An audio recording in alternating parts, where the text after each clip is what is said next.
நம்மள நிறைய பேர் நம்மளோட பழைய வீட்டை ஆல்டர் பண்ணியிருப்போம். ஆல்டர் பண்ணி முடிச்சதுக்கப்புறம் நம்மளோட பழைய டைப் சுவிட்ச் பாக்ஸ் எல்லாத்தையும் வந்து லேட்டஸ்ட் மாடலில், அதாவது மாடுலர் டைப்பில் எப்படி மாற்றுறது அப்படின்னு நினைக்கும்போது அதுக்கு ஆகக்கூடிய செலவு அதிகமாக இருக்கும். ஸோ அதுக்கான வேலைகளும் அதிகமாக இருக்கும் அப்படின்னு சொல்லி நம்ம நினைப்போம். அதாவது அந்த பாக்ஸ் எல்லாம் மாற்றணும், ஒயரிங் எல்லாத்தையும் டோட்டலாக மாற்றணும் அப்படின்னு சொல்லி நம்ம நினைப்போம். ஸோ அந்த மாதிரி இல்லாமல் ரொம்ப சிம்பிளாக கம்மியான செலவில் நம்ம சுவிட்ச் பாக்ஸ் எப்படி நம்ம மாடுலர் டைப்பில் மாற்றுறது அப்படின்றத பற்றி தான் நம்ம இன்றைக்கி வீடியோவில் பார்க்க போகிறோம்.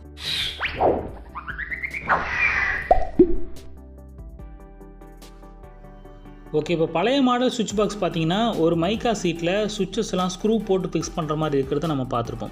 ஸோ அதை நம்ம மாடுலர் டைப்பாக மாற்றுறதுக்கு பண்ண வேண்டிய ஃபஸ்ட்டு ஸ்டெப் என்ன அப்படின்னு பார்த்தீங்கன்னா, அந்த சீட்டோட மெஷர்மெண்ட் எடுத்துக்கணும். ஸோ அதனோட லென்த் எவ்வளோ இருக்குது, அதனோட வித் எவ்வளோ இருக்குது அப்படின்றத நம்ம மெஷர் பண்ணிக்கணும். இப்போ நம்மகிட்ட மெஷர்மெண்ட் டேப் இருந்தது அப்படின்னா அதை மெஷர் பண்ணிக்கலாம்.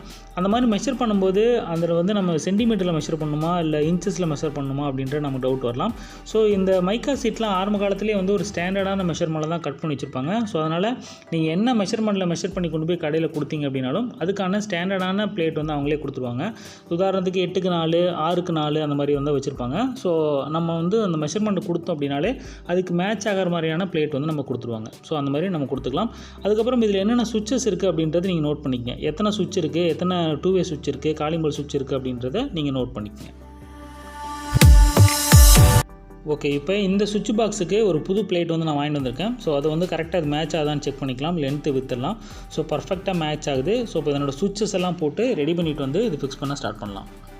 ஓகே, இப்போ நம்மகிட்ட வந்து 3 சுவிட்ச் இருக்குது, 2 2-வே சுவிட்ச், ஒரு சுவிட்ச் இருக்குது. ஆனால் பிளேட்டில் பார்த்தீங்கன்னா 6 சுவிட்ச் ஃபிக்ஸ் பண்ணுறதுக்கான இடம் இருக்குது. ஸோ அந்த இடத்துல இந்த மாதிரி டம்மியை நம்ம ஃபிக்ஸ் பண்ணிக்கலாம். ஸோ இந்த கடைகளில் நீங்கள் கேட்டிங்கனாலே அந்த ஸ்பேஸ் இருக்கிற இடத்துக்குலாம் வந்து டம்மி கொடுப்பாங்க. ஸோ அந்த இடத்துல நம்ம அதை ஃபிக்ஸ் பண்ணிக்கலாம்.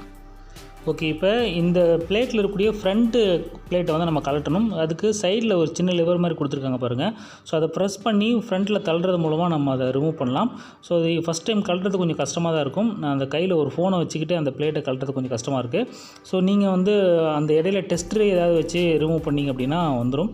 ஸோ இப்போ வந்துருச்சு. ஸோ ஃப்ரண்ட்டு பிளேட்டை ரிமூவ் பண்ணி வச்சுக்கலாம். சுவிட்சஸ் எல்லாம் ஃபிக்ஸ் பண்ணி முடிச்சதுக்கப்புறம் கடைசியாக நம்ம அந்த பிளேட் போட்டுக்கலாம். இப்போ நம்மகிட்ட என்னென்ன சுவிட்சஸ் இருக்குது அப்படின்றத கணக்கு பார்த்துட்டு ஸோ அந்த சுவிட்சஸ் எப்படி ஃபிக்ஸ் பண்ணணும் அப்படின்றத பார்ப்போம். ஸோ ஆல்ரெடி நம்ம டீட்டெயிலாக பார்த்தோம், இருந்தாலும் நம்ம வந்து எப்படி ஃபிக்ஸ் பண்ணுறதுன்ற சொல்கிறேன்.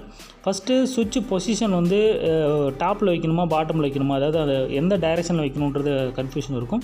ஸோ அந்த சுவிட்சோட பிராண்ட் நேம் இருக்கும். ஸோ அந்த பிராண்ட் நேம் வந்து நேராக வர மாதிரி ஃபிக்ஸ் பண்ணிங்க அப்படின்னா எது டாப்பில் வரணும் எது பாட்டமில் வரணும்னு நமக்கு கன்ஃபியூஷன் எல்லாம் போயிடும். ஸோ அது ஃபிக்ஸ் பண்ணுறதுமே வந்து டாப்பில் ஒரு கிளிப் இருக்கும். ஸோ அதை ஃபஸ்ட்டு லாக் பண்ணி வச்சுக்கிட்டு பாட்டமில் இருக்கிற கிளிப் வந்து நம்ம டெஸ்டர்லேயோ இல்லை கையிலையோ வந்து ப்ரெஸ் பண்ணி அழுத்துனீங்க அப்படின்னா வந்து உள்ளே வந்துடும். ஓகே, இந்த மாதிரி அந்த சுவிட்ச் பொசிஷன் வந்து எந்த பக்கம் வேணும், அதாவது ஃபஸ்ட்டு டம்மி வரணுமா இல்லை வந்து அந்த லைட் சுவிட்ச் இருக்குது ஃபஸ்ட்டு வரணுமா, ஃபேன் சுவிட்ச் ஃபஸ்ட்டு வரணுமான்றதும் நீங்கள் உங்களோட அசியத்தை அந்த மாதிரி மாட்டிங்க. ரெண்டாவது, இந்த டம்மிக்கு பதிலாக ஸ்பேர் சுவிட்ச் போட்டிங்க அப்படின்னா உங்களுக்கு ஈஸியாக இருக்கும். ஏன்னா டம்மியோட காஸ்ட்டும் சுவிட்சோட காஸ்ட்டும் கிட்டத்தட்ட ஒரு 5 ரூபா வித்தியாசம் வரும். ஸோ ஸ்பேர் சுவிட்ச் போட்டு வச்சிட்டிங்க அப்படின்னா சப்போஸ் சுவிட்ச் ஃபெயிலியர் ஆனாலும் நீங்கள் அதை எடுத்து யூஸ் பண்ணிக்கலாம்.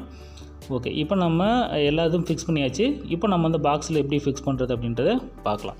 ஓகே, இந்த பிளேட்டோட ப்ரைஸ் பார்த்திங்க அப்படின்னா 40 ரூபா 45 ரூபா அந்த மாதிரி வரும். ஸோ அதனோட சைஸை பொறுத்து அதனோட ரேட்டு மாறும். ஸோ எவ்வளோ பெருசு போடுறீங்க அப்படின்றத பொறுத்து நீங்கள் பிளேட்டு வாங்கிக்கோங்க.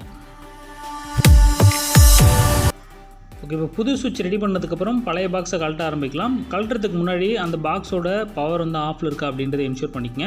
ஆஃப் பண்ணிவிட்டு கழட்ட ஆரம்பிங்க. ஸோ கழட்டிட்டு அந்த பழைய சுவிட்சில் இருக்கக்கூடிய கனெக்ஷனை 1 by 1 புது சுவிட்சுக்கு மாற்ற போகிறோம். ஸோ மாற்றும் போது நீங்கள் நோட் பண்ண வேண்டிய விஷயம் என்னென்னு பார்த்தீங்கன்னா, 2-வே சுவிட்ச் இருந்தது அப்படின்னா மற்ற பாக்ஸிலேருந்து இதுக்கு சப்ளை வரக்கூடிய வாய்ப்பு இருக்குது. ஸோ அதனோட வீட்டோட பவரை மொத்தமாக ஆஃப் பண்ணிவிட்டு அதுக்கப்புறம் 1 by 1 அந்த சுவிட்ச் கனெக்ஷனை மாற்றுங்க. ஓகே, இப்போ இந்த மாற்றியாச்சு, புது சுவிட்சஸ் எல்லாத்தையும் கனெக்ஷன் கொடுத்தாச்சு.